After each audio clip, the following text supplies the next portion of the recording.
Welcome back to the Pro Football Pod. We are bringing you running backs and tight ends, some matchups, some things to look at, maybe ease your mind a little bit on some of these tough decisions you have coming up this Let week. me These are ease like your the hardest mind. running backs and tight ends.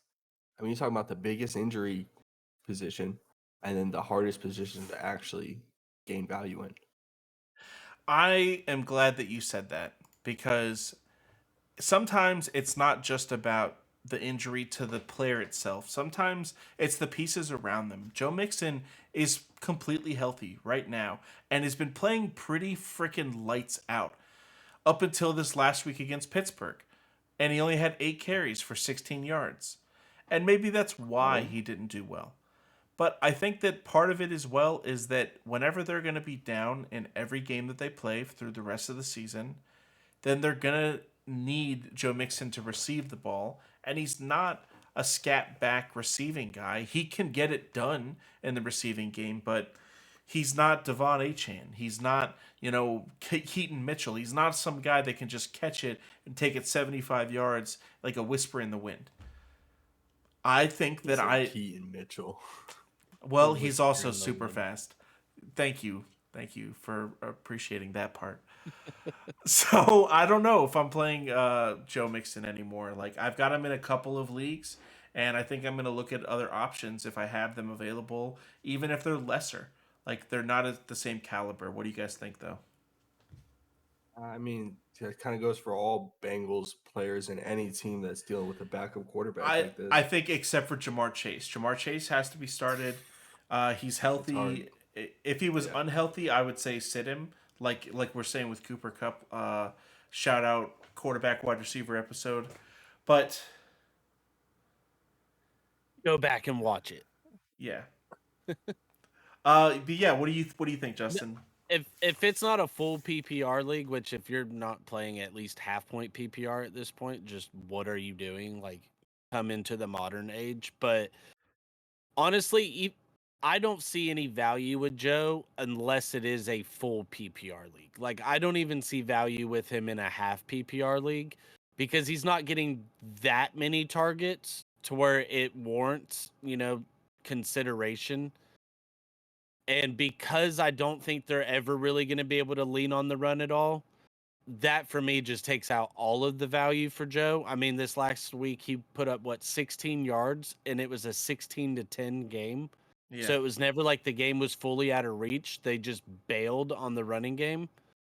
So for me, I the nothing in that Pittsburgh Steelers game excited me except for looking on the other side of that with Najee Harris and Warren on the other side there.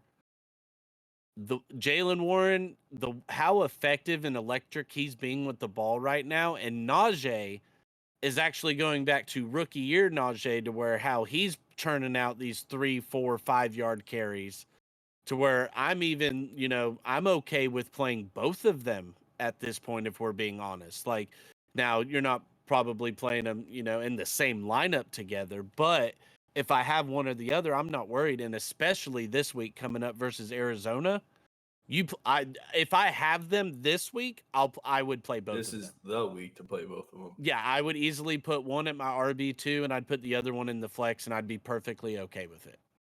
You talk about how you need either efficiency or you need volume, and this is the exact example of how a player can have low volume but high efficiency and can get it done with Warren, and how another player can have high volume and be able to get it done with high volume.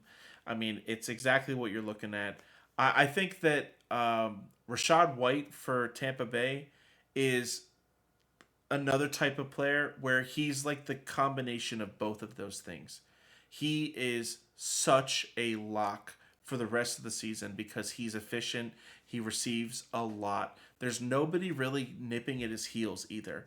There was Mm-mm. somebody that was supposed to be, but he's shut that up totally with the way he's been playing. His name just slipped my mind. Something with a V. Back a running back for Tampa. I don't. Oh, Can't yeah. think of it. Um, shit, that's slipping. Oh, Because Chase he would Edmonds. be. Oh, it is Chase Edmonds. Yeah, it's Really? Chase Edmonds. I Yeah. thought they had a What? young guy that they That's drafted crazy like to this see year. Rashad White getting this type of work. Then knowing Chase Well, Edmonds is there. Well, that's how effective he's been with it too, though. And he's 15 for another guy 100. where you're looking at the matchup that he's got coming up this next week, and Carolina, Carolina's bottom 3 number in the 2, league. second worst. Yeah, so you're absolutely plugging him in. This is a game where I'm honestly, kind of going back to the quarterback wide receiver episode. Go check it out. I gave you a little same game player prop parlay for Michael Pittman. This is one as well. Rashad White. I'm looking to match together about 50 to 60 rushing yards as well with 3 to 4 receptions. And I feel great about it going into that game because I think in the passing game, the Panthers are stout enough to where Rashad White would still have to be effective in the pass game for him. I feel like we've been nonstop talking about it, David Njoku. And since week 7, he has not had less than 10 fantasy points. And he has not had less than 6 targets. He's had 9 targets in 3 games, 15 2 weeks ago. And he's got the Rams this week. He is only rostered in 88% of leagues, which is fine, but he's only being started in 55% of leagues. So maybe you guys needed someone to tell you. Start David Njoku. Yeah, at this point, he's an every week starter. I mean, dude, Austin, you were his biggest fan like 3 years ago because he had the freaking 6 pack and maybe he had to burn off half He of his still face does. before he got really, really good. But he's actually playing lights out tight end football right now. He's the He's best been good looking since tight the end U, son. in the league. He's built in a lab, like Those dreads. athletically, that dude was built in a lab. And I mean, he's just getting the targets right now. And you absolutely, if I'm a guy, which I am, that owns Kyle Pitts or Jake Ferguson, I would rather have David Njoku over both of them. Absolutely. Just because of the volume. I would start him over both of them and have them on my bench every week, no qualms about it. And if you look at what Yahoo says, people are supposed to get, then Jake Ferguson's like the third or fourth tight end this week projected. But he's not going to finish there because David Njoku's absolutely going to finish higher than him because he's going to get twice as many targets. There are so many mouths to feed. Amari Cooper just got hurt. Like, dude, if you're part of the 12% of leagues that David Njoku's available, then pick him up. And if you're part of the 45% of leagues that aren't starting him, then freaking start the guy. Moving on. We should put in applications into Yahoo Fantasy so that For we can real. rank these Projections. reports about these players. Yeah. Yeah, it's kind of crazy. Another one, Evan Ingram. Obviously, he was like probably the 6th to 8th tight end off the board in your draft. So if you drafted him, you're probably starting him, especially because he's played all season and he's been pretty solid all season.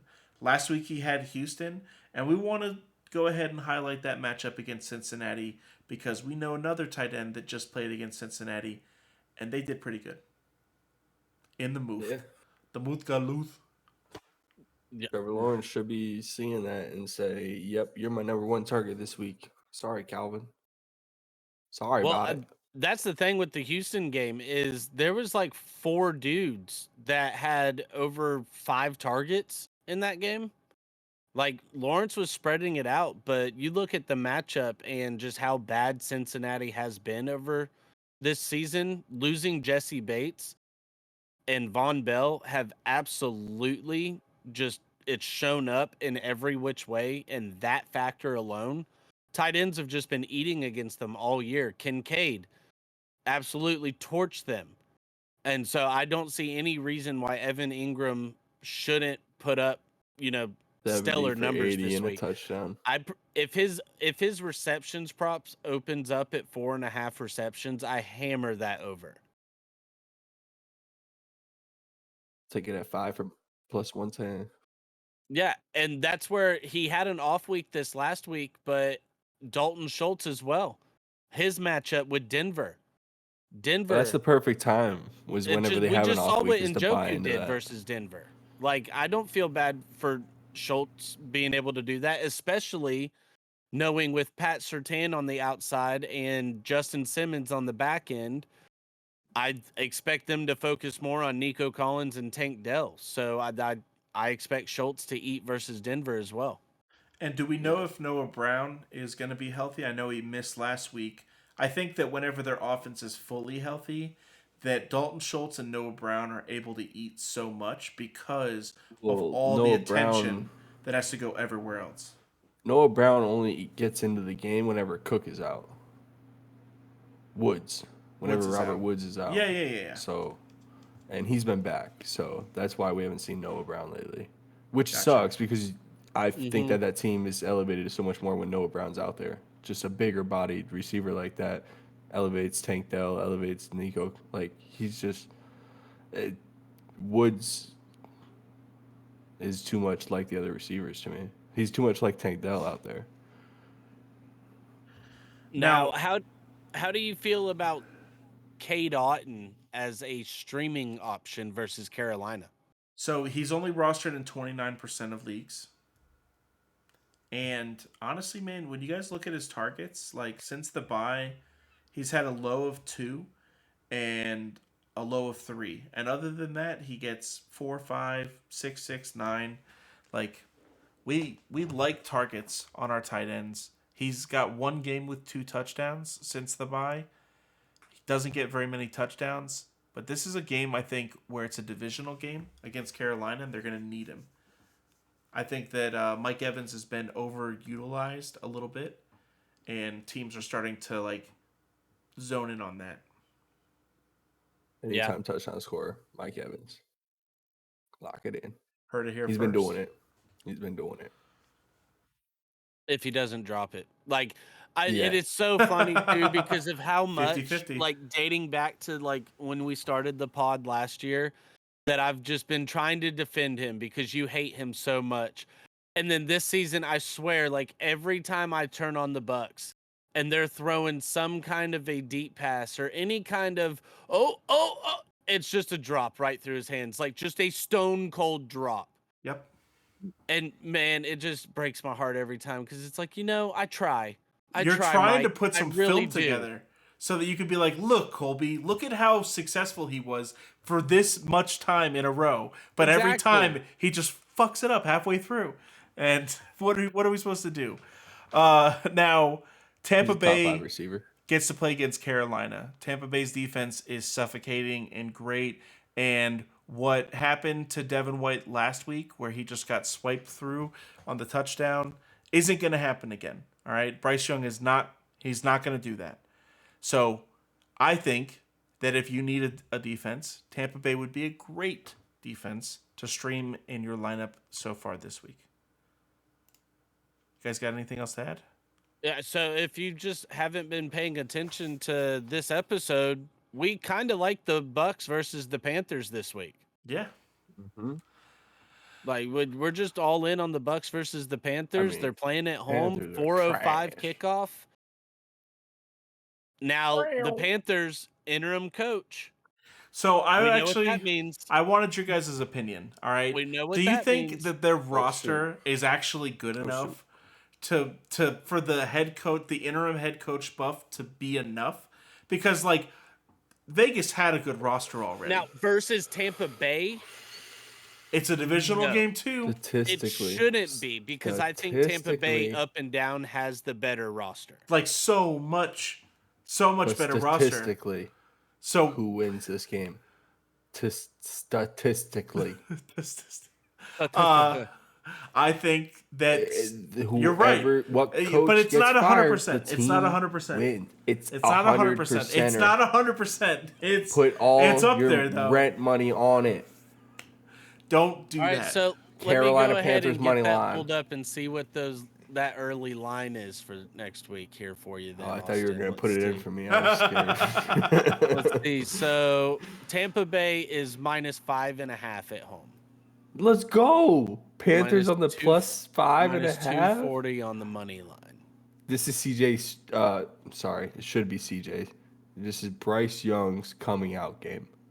That's what it is. The Tampa Bay is weak over the top. This is a good game to hammer. They've got Thielen. What are I you think talking about? I'm not sure if he got hurt last week because he only had like one reception, one target, one reception. It was bad. They've got the rookie of the year from like 2 years ago, defensive player of the year, Antoine Woodfield Jr.